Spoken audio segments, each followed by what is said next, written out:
বর্তমানে 14 থেকে 25 বছর বয়সের ছেলেদের মধ্যে এত বেশি চিন্তা চলে এসেছে যে এই অতিরিক্ত চিন্তার কারণে এরা কোনো কাজেই ঠিক করে মনোযোগ দিতে পারছে না। এরা সবসময় দুশ্চিন্তার মধ্যে থাকে। এরা না ভিতর থেকে খুশিতে থাকে আর না এদের ভিতরের কোনো কাজ করার শক্তি আছে। আর এই কারণে এরা জীবনে সফল হতে পারছে না। এরা এদের লক্ষ্যটা পূর্ণ করতে পারছে না। আর আপনিও যদি এই একই রকম সমস্যার মধ্যে আছেন তাহলে আজকের এই ভিডিওটিকে শেষ পর্যন্ত দেখুন। গৌতম বুদ্ধের একটি শিষ্য একবার বুদ্ধকে জিজ্ঞেস করে, গুরুজি, এমন কি সম্ভব যে যাই কিছু আমি আমার মনে চিন্তা করব সেই সব কিছু অটোমেটিক আমি পেয়ে যাব? এটা শুনে বুদ্ধ বলে যে হ্যাঁ, এটা তো সম্ভব, কিন্তু তার জন্য তোমাকে দুটো কাজ করতে হবে। এরপরে শিষ্যটি বলে, সত্যিই কি এমনটা সম্ভব? আর যদি সম্ভব হয় তাহলে গুরুজি দয়া করে আপনি আমাকে বলুন যে কিভাবে সেটা করতে হবে। আমি এর জন্য যে কোনো কিছু করতে রাজি আছি। এরপরে বুদ্ধ ওই শিষ্যটিকে বলে, তুমি তোমার মনে যা কিছু পেতে চাও সেই সব কিছু তুমি পেয়ে যাবে। আর এর জন্য প্রথম উপায় হলো তোমাকে তোমার মনকে নিজের নিয়ন্ত্রণে নিয়ে আসাটা শিখতে হবে।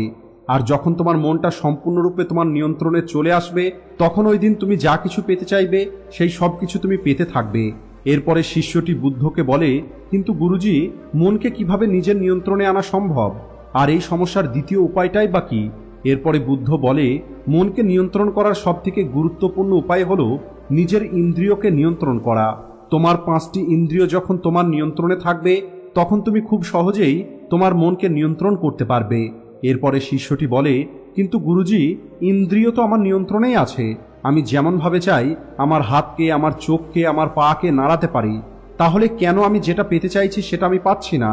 এরপরে বুদ্ধ ওই শিষ্যকে বলে, তুমি তোমার এই 5টি ইন্দ্রিয় দ্বারা করা কাজ সম্পর্কে নিজের মনে চিন্তা করছো, কিন্তু নিজের এই 5টি ইন্দ্রিয়কে নিজের নিয়ন্ত্রণে রাখার আসল অর্থ হলো যে তুমি কখনোই এই ইন্দ্রিয়গুলোর উপরে নিয়ন্ত্রণ হারিয়ে ফেলবে না। যখন একটি মানুষের মনে আলাদা আলাদা রকমের ইচ্ছে তৈরি হয় তখন তাদের মন ওই সব কিছু দেখে অনেক বেশি দুঃখী হয়ে যায়, যে কারণে তারা বৃথা চিন্তার জালে ফেসে যায়। অন্যদিকে যে মানুষের মন তার নিয়ন্ত্রণে থাকে এমন মানুষগুলো কোনো রকমের ইচ্ছের জালে ফেসে যায় না, আর এরা কেবলমাত্র নিজের লক্ষ্যের দিকে এগিয়ে যায়। আর ওই মানুষটাই জীবনে এগিয়ে গিয়ে নিজের লক্ষ্যটা পূর্ণ করে জীবনে সফল হয়ে দেখায়। এরপরে শিষ্যটি বলে, গুরুজি, তাহলে আপনি আমাকে বলুন এই মনকে নিয়ন্ত্রণ করার সঠিক উপায় কি? কিভাবে আমি আমার মনকে আমার নিয়ন্ত্রণে নিয়ে আসতে পারবো? আর ওই দ্বিতীয় উপায়টাই বা কি, যার সাহায্যে আমি আমার ইচ্ছে মতো সবকিছু পেতে পারবো? এরপরে বুদ্ধ ওই শিষ্যটিকে বলে, যদি তুমি তোমার মনকে নিয়ন্ত্রণ করার উপায়টা জানতে চাও তাহলে তুমি সামনে দেখতে পাওয়া ওই গাছের নিচে আগামী 1 মাস পর্যন্ত প্রতিদিন 2 ঘন্টা চুপচাপ একা বসে ধ্যান করো। আর যখন একবার তুমি এই 30 দিনের সফরটা শেষ করবে তখন তুমি তোমার মনকে নিয়ন্ত্রণ করার উপায়টা পেয়ে যাবে। আর সেদিনের পর তুমি তোমার মনে যেটা পাওয়ার ইচ্ছা করবে সেটাই তুমি পেয়ে যাবে। আর যদি তখন তুমি টাকা সম্পর্কে বা কোনো সফলতা সম্পর্কে চিন্তা করো তাহলে সেই সব কিছু তোমার জীবনে তুমি নিয়ে আসতে পারবে। কিন্তু এই সব কিছুর জন্য তোমার মনকে নিয়ন্ত্রণ করাটা খুবই প্রয়োজন। যখন তুমি তোমার মনকে নিয়ন্ত্রণ করে নেবে তখন আমি তোমাকে দ্বিতীয় উপায়টা সম্পর্কে বলবো। এরপরে শিষ্যটি গুরুজিকে প্রণাম করে আর বলে, এটা তো অনেক সহজ একটি কাজ, আর এটা কেবল 1 মাস কেন, আমি আগামী 1 বছর পর্যন্ত রোজ 2 ঘন্টা গাছের নিচে বসে ধ্যান করতে পারি। আমি আগামী কাল থেকে এখানে ধ্যান করার জন্য প্রস্তুত। এরপরে বুদ্ধ বলে, ঠিক আছে, তুমি আগে 30 দিনের এই চ্যালেঞ্জটাকে পূর্ণ করো, এরপরে আমরা অপর নিয়ম সম্পর্কে কথা বলবো। ওই শিষ্যটি মনে মনে ভাবে, গুরুজি তো আমাকে খুব সহজে একটি কাজ দিয়েছে, আর এই কাজটিকে তো আমি খুব সহজেই করে নেব। আর এই কাজের মধ্যে কঠিনই বা কি আছে? আগামী 1 মাস পর্যন্ত গাছের নিচে বসে ধ্যানই তো করতে হবে, এটাকে তো আমি খুব সহজেই করে দেখাতে পারবো। দ্বিতীয় দিন শিষ্যটি বুদ্ধকে প্রণাম করে গাছের নিচে গিয়ে বসে পড়ে। আগামী 3-4 দিন পর্যন্ত এভাবেই চলতে থাকে। শিষ্যটি প্রতিদিন বুদ্ধের কাছে যেত, বুদ্ধকে প্রণাম করত আর ওই গাছের নিচে গিয়ে বসে পড়ত। কিন্তু 6 নম্বর দিনে যখন প্রতিদিনের মতোই শিষ্যটি গাছের নিচে বসে ধ্যান করা শুরু করে তখন সে তার মনের নিয়ন্ত্রণটা হারিয়ে ফেলে। তার মনের মধ্যে নানান রকমের চিন্তা আসা শুরু হয়ে যায়। সে এতদিন পর্যন্ত কিভাবে অন্যদের সঙ্গে খারাপ ব্যবহার করেছে, কিভাবে নিজে প্রশংসা পাওয়ার জন্য গুরুজিকে সে মিথ্যা কথা বলেছে, এই সব কথা তার মনের মধ্যে আসতে থাকে। আর এখন ওই শিষ্যটির ধ্যানে মনোযোগ দেওয়াটা কঠিন হয়ে যায়। এরপরে আরো কয়েকদিন পার হয়ে যায়। আজ ধ্যান করার 17 নম্বর দিন, কিন্তু এই শিষ্যটির মনে বারবার আসতে থাকা ওই খারাপ চিন্তাগুলো তাকে ঠিকভাবে ধ্যান করতে দিচ্ছিল না। আর এই কারণে এই শিষ্যটি সিদ্ধান্ত নেয়, আমি এই সমস্যাটার সমাধান গুরুজিকে জিজ্ঞেস করব, উনি নিশ্চয়ই আমাকে কোনো না কোনো উপায় বলে দেবেন। পরের দিন শিষ্যের চেহারা দেখেই বুদ্ধ বুঝে যায় আজ এই শিষ্যটি কেবল প্রণাম করার জন্য আসেনি, বরং কোনো না কোনো সমস্যার সমাধান জানার জন্য এসেছে। এরপরে ওই শিষ্যটি বুদ্ধের কাছে যায় আর বলে, গুরুজি, আপনার কথা মতো আমি প্রতিদিন ওই গাছের নিচে বসে ধ্যান করা শুরু করি। শুরুর দিকে যখন আমি ধ্যান করার জন্য বসতাম তখন আমার মন অনেক শান্ত ছিল, আর যখন কয়েকদিন পর থেকে আমি ধ্যান করার চেষ্টা করছি আমি সঠিকভাবে ধ্যানে মনোযোগ দিতে পারছি না, কারণ আমার মনে আলাদা আলাদা রকমের চিন্তা আসছে, আর যে চিন্তাগুলো আসছে সেই চিন্তা সম্পর্কে ভাবলেই আমার রাগ হচ্ছে। আমি আমার সাথে অন্য শিষ্যদের সঙ্গে কত খারাপ কিছু করেছি, আমি কতবার আপনার কাছে প্রশংসা পাওয়ার জন্য মিথ্যে কথা বলেছি। এই সমস্ত খারাপ চিন্তাগুলো আমাকে ভিতর থেকে দুঃখী করে দিচ্ছে, আর আমার ধ্যানটা নষ্ট হয়ে যাচ্ছে। গুরুজি, আপনি দয়া করে আমার মন থেকে এই নেগেটিভ চিন্তাগুলোকে দূর করে দিতে সাহায্য করুন। এরপরে বুদ্ধ ওই শিষ্যকে বলে, তোমাকে যখন আমি প্রথম দিন ওই গাছের নিচে ধ্যান করার জন্য বলেছিলাম তখন তোমার মনের মধ্যে কোনো রকমের চিন্তা আসছিল না, কিন্তু আজ 17 দিন পার হয়ে যাবার পরে তোমার মনের মধ্যে তোমার করা ভুলগুলো বারবার উঠে আসছে।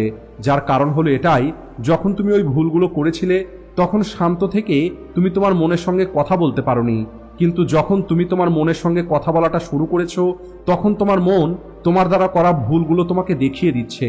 মানুষ কোনো প্রশ্নই নিজেকে জিজ্ঞেস করে না, মানুষ শান্ত থেকে নিজের সঙ্গে কথা বলতে পছন্দ করে না, আর অন্য মানুষকে নিজের সমস্যার কথা জিজ্ঞেস করে মন খারাপ করে।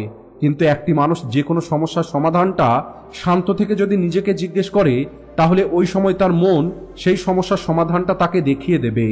যখন তুমি নিজের সঙ্গে কথা বলাটা শুরু করবে তখন তুমি নিজের মধ্যেকার ভালো এবং খারাপ দুটোই দেখতে পাবে, যার প্রতিদানটা তুমি ভবিষ্যতে পাবে। অর্থাৎ যখন তুমি তোমার ভুলগুলো দেখতে পাবে তখন তুমি তোমার সেই ভুলগুলোকে সংশোধন করে জীবনে এগিয়ে যাবে, আর তখন তুমি যাই কিছু পাবার নিজের মনে চিন্তা করবে সেটাকে অর্জন করার রাস্তা তোমার মন তোমাকে দেখিয়ে দেবে। আর এই কারণেই আমি প্রথম দিনে তোমাকে বলেছিলাম, যখন ধীরে ধীরে তুমি শান্ত থেকে নিজের মনকে নিয়ন্ত্রণ করাটা শিখে যাবে তখনই তুমি তোমার ইচ্ছে মতো সবকিছু অর্জন করতে পারবে।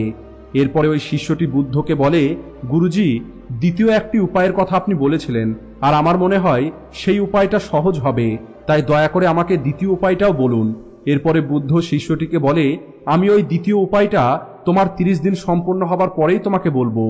এরপরে শিষ্যটি গুরুজির কাছে থেকে চলে যায়, আর 30 দিন পূর্ণ হবার পরে ওই শিষ্যটি বুদ্ধের কাছে ফিরে আসে আর বুদ্ধকে জিজ্ঞেস করে, গুরুজি, আমার মনটা এত হালকা কেন অনুভব হচ্ছে? আজ আমার মনে আগের মতো আর কোনো চিন্তা নেই, আর এখন অতিরিক্ত কোনো কিছু অর্জন করার ইচ্ছাটাও আমার মধ্যে নেই। কিন্তু আমি জানতে চাই ওই দ্বিতীয় উপায়টা কি ছিল, যে উপায়টা আপনি আমাকে সেই দিন বলেননি। এরপরে বুদ্ধ শিষ্যটিকে বলে, দ্বিতীয় কোনো উপায়ই ছিল না, আমি কেবলমাত্র এই কারণে তোমাকে দ্বিতীয় উপায় সম্পর্কে বলেছিলাম যাতে তুমি এই 30 দিনের সংকল্পটা পূর্ণ করতে পারো, যাতে তুমি তোমার মনকে নিয়ন্ত্রণ করতে পারো এবং নিজের ভিতরের কথাটা শুনতে পারো, আর তুমি এটা জানতে পারো যে এটা অবশ্যই সম্ভব যে যাই কিছু তুমি মনে মনে পেতে চাইবে সেটা তুমি অর্জন করতে পারবে। কিন্তু নিজের মনকে নিয়ন্ত্রণ করার পরে সেই রাস্তাটা অনেক বেশি সহজ হয়ে যায়। তাই একটি মানুষ যদি তার মনকে নিজের নিয়ন্ত্রণে নিয়ে আসতে পারে তাহলে সে তার ইচ্ছে মতো সবকিছু অর্জন করতে সক্ষম। ওই কথাটা তো আপনারা শুনেছেন, মনের জেতাটাই হলো জিত আর মনের হেরে যাওয়াটাই হলো হার। তাই আপনি আপনার মনকে নিয়ন্ত্রণ করতে শিখুন, শান্ত থাকুন, প্রতিদিন ধ্যান করুন, এক্সারসাইজ করুন, তাহলে আপনার প্রতিটা দিন পরিবর্তন হবে। যতক্ষণ পর্যন্ত আপনি আপনার মনকে শান্ত না করবেন ততক্ষণ পর্যন্ত আপনি আপনার জীবনে কোনো পরিবর্তন দেখতে পাবেন না। কোনো কিছু পাবার জন্য নিজের মনকে শান্ত করাটা খুবই প্রয়োজন, আর তখন আপনি সেই সব কিছু পেয়ে যাবেন যাই কিছু আপনি পাবার কথা চিন্তা করবেন। আশা করি আজকের এই গল্পটি থেকে আপনারা কিছু না কিছু অবশ্যই শিখতে পেরেছেন, তাই ভিডিওটিকে লাইক ও শেয়ার করতে ভুলবেন না। Thanks for watching.